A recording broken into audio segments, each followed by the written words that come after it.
Polisi Mabes Polri agar menindak dan mengusut kembali serta melanjutkan kasus yang pernah dulu dilakukan oleh Munarman di tanah Bali kami. Kami sebagai masyarakat Hindu Bali dan kami sebagai orang Hindu Bali merasa dulu tersakiti karena ada tujuan di balik itu yang kami rasa ingin memecah belah agama dan solidaritas kami sebagai warga negara NKRI. Merdeka! Merdeka! Pecalang-pecalang di Bali yang kadang-kadang melempari rumah penduduk, melarang orang sholat Jumat. Kita ingin menyikapi tentang fitnah terhadap warga Bali yang katanya melempar rumah saudara kita yang Muslim dan melarang umat Muslim untuk sholat Jumat. Padahal itu sepengetahuan kita tidak ada, apalagi teman-teman Muslim juga mengatakan sama, tidak pernah ada. Jadi kita tidak ingin keutuhan kebersamaan Muslim, Hindu, Kristen, Buddha di Bali ini tercoreng. Ini cukup berbahaya bagi masyarakat Bali. Sangat rukun. Jadi kalau pernyataannya Munarman itu saya rasa sangat tidak benar, itu nggak bisa dipertanggungjawabkan gitu. Itu kan pasti kan mengganggu ketentraman ya. Makanya kita datang ke sini kan intinya jangan sampai kita terprovokasi dengan yang hal-hal yang seperti itu gitu. Kemudian surat dan petunjuk itu sudah kita lengkapi sehingga kita menyimpulkan bahwa saudara Munarman bisa ditingkatkan statusnya menjadi tersangka. Proses pemanggilannya gimana? Proses pemanggilan kemarin ada anggota dari Polda Bali yang meluncur ke Jakarta ke markas FPI untuk menyerahkan panggilan kepada saudara Munarman. Nanti rencananya beliau dipanggil tanggal 10 untuk hadir di Polda Bali. Pemanggilan Munarman sebagai tersangka. Tanggal 10 ini. Ya. Sudah positif tersangka juga ya? Kan kalau pemanggilan tersangka Datangi Polda Bali. Sejumlah pecalang pertanyakan laporan kasus Munarman FPI. Pelaporan Sekretaris Umum Front Pembela Islam atau FPI, Munarman, pada tahun 2017 lalu mengenai ujaran kebencian kembali diungkit.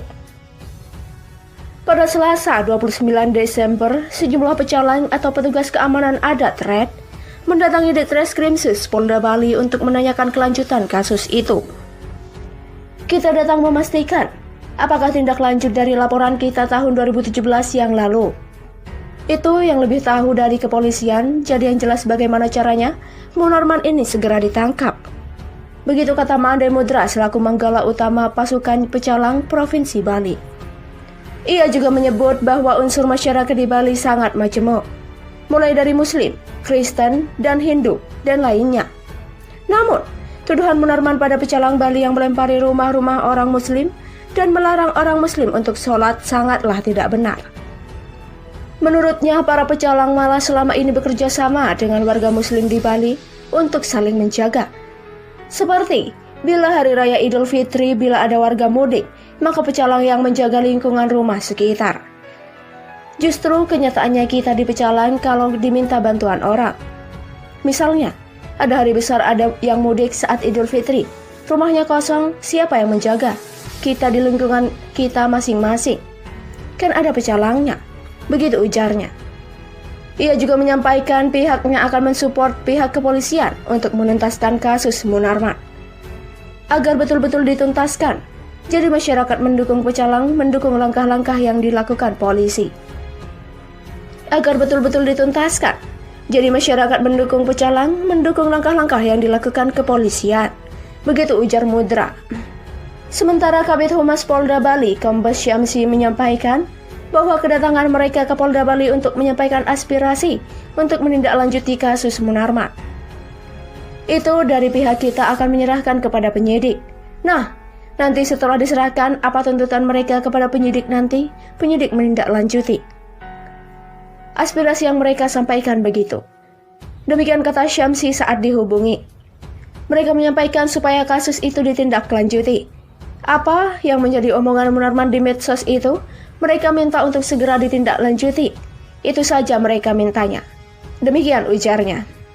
Seperti diketahui, sejumlah tokoh dan masyarakat Bali melaporkan juru bicara Front Pembela Islam atau FPI, Munarman, dengan tuduhan menebar fitnah pada tahun 2017 lalu. Munarman disebut-sebut menebar fitnah dengan pernyataan soal pecalang pernah melempari umat muslim di Bali saat sholat. Munarman juga dilaporkan oleh elemen masyarakat lintas agama karena dianggap telah menfitnah pecalang. Dalam video yang berdurasi 1 jam 24 menit ini yang beredar, Munarman mengatakan pecalang telah melarang orang muslim sholat Jumat. Front Pembela Islam atau FPI, Munarman, resmi dilaporkan ke Polda Metro Jaya pada Senin 21 Desember 2020. Pelaporan itu dilayangkan oleh Barisan Kesatria Nusantara. Laporan terhadap Munarman teregistrasi dengan nomor LP 7557 12 YAN 2.5 2020 SPKT PMJ tanggal 21 Desember 2020 dengan nama pelapor atas nama Zainal Arifin. Zainal Arifin yang merupakan mantan ketua PCNU era Gus Dur itu melaporkan Munarman karena diduga membangun narasi kebohongan terhadap umat. Narasi yang dimaksud yakni Munarman menuding polisi bahwa 6 laskar FPI tidak membawa senpi dan tidak melakukan perlawanan terhadap kepolisian. Padahal temuan polisi, 6 pengawal Habib Rizik Syihab tersebut jelas-jelas melakukan perlawanan. Di situ ada kebohongan, ada penghasutan dan ujaran kebencian terhadap institusi Polri. Begitu kata Zainal di Polda Metro Jaya, Jakarta Selatan pada Senin 21 Desember 2020. Zainal Arifin yang ditemani sejumlah kiai dan para ustadz itu mendukung penuh apa yang dilakukan Polri terhadap FPI, termasuk penangkapan Rizik Syihab. Sejumlah ulama melaporkan Sekretaris Umum FPI Munarman ke Polda Metro Jaya pada Senin 21 Desember 2020. Kami dukung penuh Polri, kami bersama Polri dan TNI untuk tegakkan hukum. Begitu ujarnya. Karena itu, kata dia, Munarman harus membuktikan pernyataannya secara hukum. Apalagi tuduhan Munarman itu terhadap institusi Polri cenderung mengadu domba masyarakat. Warga sipil itu tidak boleh menjustifikasi, apalagi tidak disertai barang bukti. Begitu ujarnya. Saya kasihan dengan Munarman. Kalau 6 orang itu benar tidak bawa senpi harus dibuktikan secara hukum. Begitu lanjutnya. Atas laporannya itu, Munarman dikenakan pasal 28 ayat 2, juga pasal 45 ayat 2 UU ITE tentang ujaran kebencian dan kebohongan.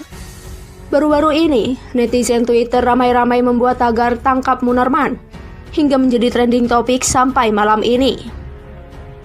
Tagar tersebut ditujukan agar polisi untuk melakukan penangkapan kepada Sekretaris Front Pembela Islam atau FPI, Munarman.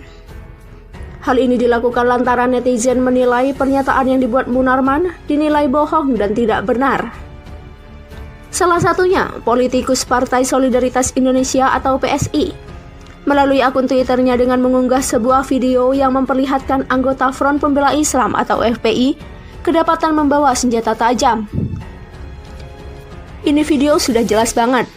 Orang FPI bawa senjata tajam dengan bendera FPI. Munarman mau bilang apa lagi? Ini tangan kosong.